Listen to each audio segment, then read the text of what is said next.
working in the spirit of the Golden Empire. This is 17 News at 5:30. New at 5:30 this week, state lawmakers interrogated utility companies about their plans to shut off power if conditions are ripe for a wildfire. 17's Joey Safchik tells us tonight about the human impact of a public power safety shutoff. In the midst of another heat wave, Californians are left to wonder if our lives might once again go up in flames. Local utility companies are seeking to mitigate wildfires, but that could come at a price for local businesses. Here's what the Public Safety Power Shutoff program is all about. As temperatures hit triple digits, business is booming at Something Sweet frozen yogurt. But in this part of Kern County, high heat, high winds, and dry conditions become a dangerous recipe, prime for wildfires. So local power providers are rolling out public safety power shutoffs in hopes of preventing a different kind of boom.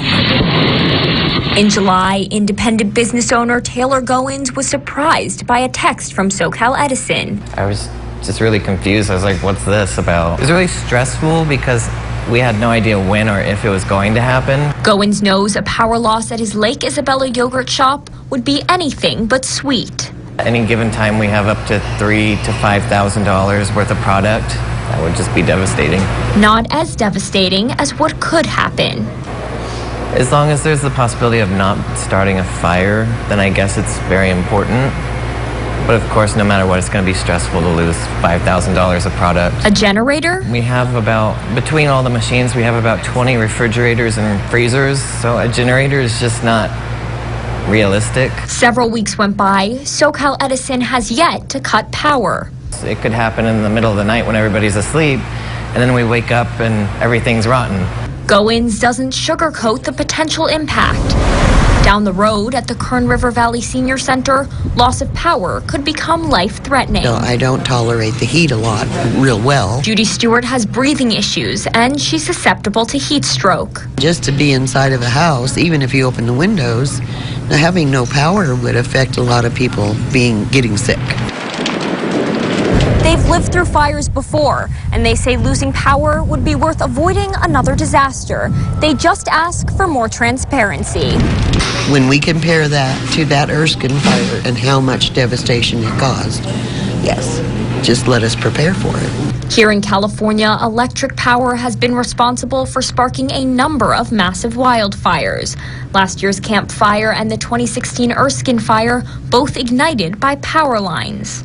And in the last couple of years, we have seen very destructive, very fast-moving fires. Local electricity providers PG&E and SoCal Edison control energy flow, determining the need for outages, hoping to wire everyone for safety. The desired goal is never to turn off anybody's power. SoCal Edison has used the safety measure 3 times, interrupting electricity for 6 up to 30 hours, although not here in Kern County. As for Goins and his sweet treats, he wants a plan that avoids igniting flames without igniting panic. Educate people a little bit more as to why they need to and why we're going to start receiving more text messages like that. Although an outage means a meltdown at his yogurt shop, he knows it's better than burning down. To receive alerts, sign up on SoCal Edison or PG&E's website, depending on which is your utility provider.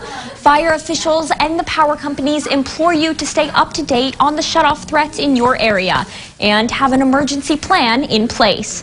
In the studio, Joey Safchik, 17 News. Recapping our top